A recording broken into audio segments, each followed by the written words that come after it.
Hello and welcome to another one of Killer Ant Reviews.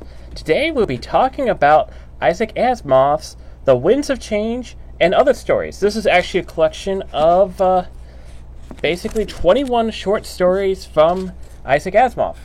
A few of them are actually really short. The first one is basically less than a page. It's 250 words, but besides that, what I think about this book, yeah, I liked it.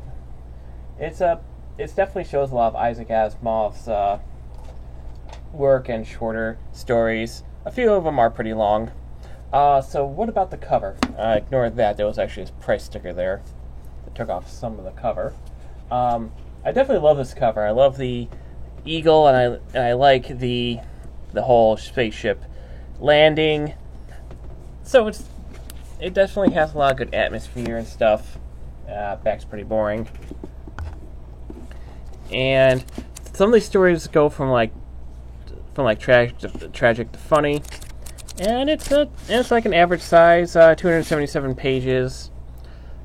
The first story definitely is the shortest. It is, I'll show you real quick.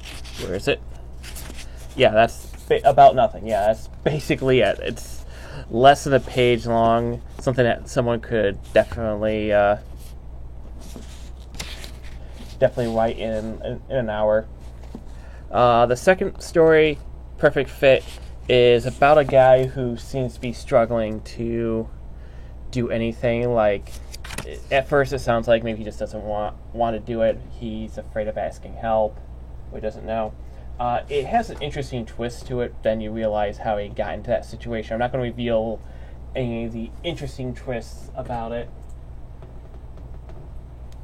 There's also another one called Belief, where a psychiatrist can make himself levitate. That's actually a pretty funny story, how he's using it to mess with people. I definitely recommend it. It's probably one of my favorite. I'm not going to basically explain every single story in here.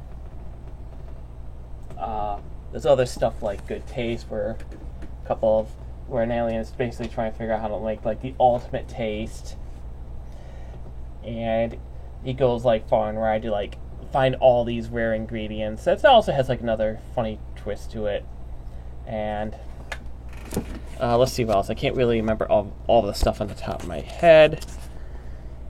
The Last Shuttle definitely is another good one, where it's basically has kind of a tragic thing to it. And what's another good one? Is it Least We Remember?